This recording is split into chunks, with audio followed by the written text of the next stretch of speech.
नजर सब पर। घोषित हुए नीट यूजी री एग्जाम के नतीजे, जारी हुआ स्कोर कार्ड। वहीं इटली, स्विट्जरलैंड, मैक्सिको सहित पूरी दुनिया में बाढ़ और बारिश से भारी तबाही। नमस्कार, मैं अनंत त्रिपाठी, स्वागत है आपका थर्ड आई न्यूज नेटवर्क में। आइए सीधे रुख करते हैं अब तक की 10 बड़ी खबरों का। राजस्थान में विधानसभा की 5 सीटों पर उपचुनाव होने वाले हैं, जिसके लिए बीजेपी ने प्रभारियों की बड़ी फौज उतार दी है। इसमें कई मंत्री, विधायक और पूर्व मंत्री के नाम शामिल हैं। 5 सीटों के लिए 22 प्रभारी बनाए गए हैं। देवली, उनियारा, दौसा, झुंझुनू के लिए 4-4 और खिवसर और चौरासी के लिए 5-5 प्रभारी बनाए गए हैं। पूर्व नेता प्रतिपक्ष राजेंद्र राठौर, किरोड़ी लाल मीणा, डिप्टी सीएम प्रेमचंद बैरवा, मंत्री सुरेश रावत, मंत्री कन्हैया लाल, मंत्री सुमित गोदारा, हीरालाल नागर को प्रभारी की लिस्ट में रखा गया है। लोकसभा में नेता प्रतिपक्ष राहुल गांधी ने विपक्षी दलों के प्रतिनिधि के रूप में सरकार पर तीखे हमले किए। राहुल ने अपने भाषण के दौरान भगवान शिव की अभय मुद्रा का जिक्र कर उनकी तस्वीर भी दिखाई। सत्ताधारी गठबंधन के नेताओं ने इस पर तीखा विरोध किया। राहुल के लगभग पौने 2 घंटे चले भाषण के अंशों पर खुद पीएम मोदी को भी जवाब देना पड़ा। राहुल ने अपने संबोधन में अलग अलग धर्मों का जिक्र कर अहिंसा से भाजपा का मुकाबला करने की बात कही। लोकसभा में विपक्षी दल के नेताओं के विरोध का सामना कर चुके राहुल को अब धर्माचार्यों ने पढ़ने की नसीहत दी है। इलाहाबाद हाईकोर्ट ने धर्मांतरण के मामले पर सुनवाई करते हुए गंभीर टिप्पणी की और कहा कि देश में बड़े स्तर पर एससी, एसटी और आर्थिक रूप से कमजोर लोगों का धर्मांतरण कराया जा रहा है। इसे तत्काल रोका जाना चाहिए। धार्मिक सभाओं में पैसों का लालच देकर यही जारी रहा तो एक दिन भारत की बहुसंख्यक आबादी अल्पसंख्यक हो जाएगी। कोर्ट ने कहा, देश के नागरिकों का धर्मांतरण कराने वाली सभाओं पर तत्काल रोक लगाई जाए। अनुच्छेद 25 में धर्मांतरण का प्रावधान नहीं है। जस्टिस रोहित रंजन ने धर्मांतरण के मामले में आरोपी कैलाश की जमानत याचिका को खारिज करते हुए ये टिप्पणी की है।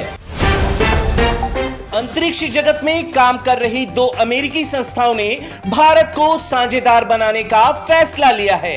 सेरा और ब्लू ओरिजिन ने अपनी महत्वाकांक्षी योजना के लिए भारत को साझेदार देश चुना है। विशेष विमान से इंसानों को अंतरिक्ष में भेजने के कार्यक्रम पर काम कर रही दोनों संस्थाएं ऐसे देश को चुन रही हैं जिसके नागरिक अभी तक अंतरिक्ष में नहीं भेजे जा सके हैं। इन एजेंसियों की सूची में ऐसे देश भी शामिल होंगे जिनके बहुत कम यात्री अंतरिक्ष भेजे गए हैं। मानव अंतरिक्ष उड़ान कार्यक्रम पर काम कर रही दोनों एजेंसियों ने भारत को भागीदार बनाने के बाद कहा, हम अंतरिक्ष को सभी के लिए सुलभ बनाना चाहते हैं। दिल्ली में 1 जुलाई 2018 को बुराड़ी में हुए सामूहिक सुसाइड केस तो आपको याद ही होगा। 6 साल पहले हुई इस घटना में एक ही परिवार के 11 लोगों ने सामूहिक सुसाइड किया था। ठीक इसी तरह की घटना सोमवार को मध्य प्रदेश के अलीराजपुर में देखने को मिली है। यहाँ एक ही परिवार के 5 लोगों के शव घर के अंदर फंदे से लटके हुए मिले हैं। हालांकि अभी तक यह साफ नहीं हो सका है यह सामूहिक सुसाइड केस है या फिर 4 लोगों की हत्या के बाद सुसाइड का मामला। सूचना मिलने पर मौके पर पहुंची पुलिस ने 5 शवों को फंदे से उतारकर पोस्टमार्टम के लिए भेज दिया है। सबसे पहले शवों को गृह स्वामी राकेश के काका ने देखा और शोर मचाकर ग्रामीणों व पुलिस को सूचना दी। दिल्ली की एक अदालत ने एलजी वीके सक्सेना द्वारा दायर 23 साल पुराने मानहानि मामले में नर्मदा बचाओ आंदोलन की नेता मेधा पाटकर को 5 महीने की कैद की सजा सुनाई है। अदालत ने मेधा पाटकर को वीके सक्सेना को 10 लाख रुपए मुआवजा देने का भी निर्देश दिया है। कोर्ट ने कहा कि इस मामले में यूं तो अधिकतम सजा 2 साल की होती है, लेकिन उनके स्वास्थ्य को देखते हुए सजा 5 महीने की कर दी गई है।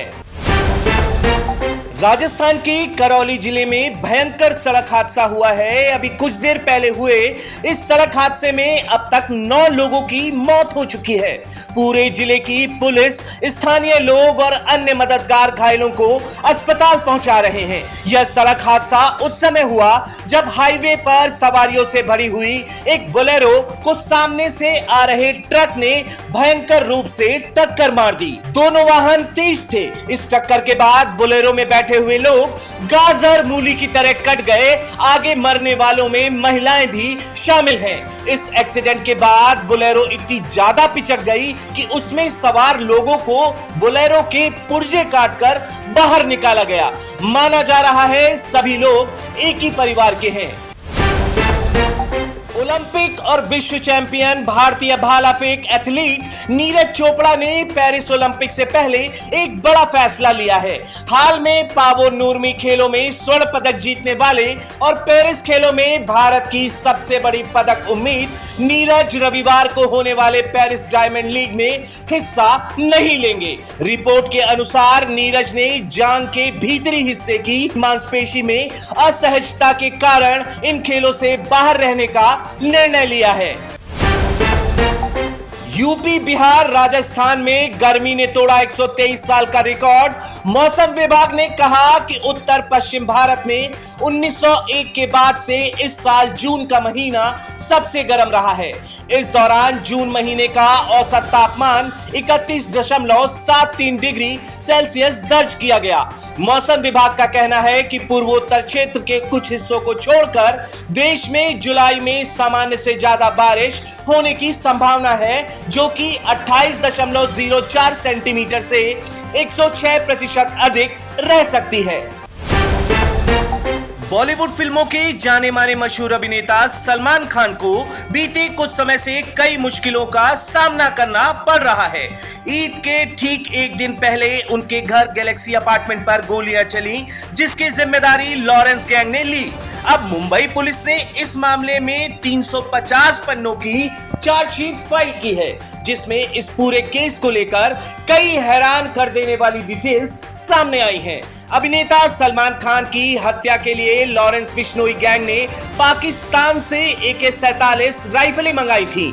पनवेल पुलिस की चार्जशीट के अनुसार सलमान को सिद्धू मूसेवाला की भांति मारने की योजना थी। हमला किसी फिल्म की शूटिंग के दौरान या फिर तब किया जाता जब सलमान पनवेल वाले फार्म हाउस में होते। महाराष्ट्र पुलिस ने तमाम तकनीकी सबूतों के आधार पर चार्जशीट दायर की है। तो ये थी अब तक की 10 बड़ी खबरें। देश और विदेश की ताजा तरीन खबरों के लिए जुड़े रहिए थर्ड आई न्यूज नेटवर्क के साथ। नजर सब पर। नजर सब पर।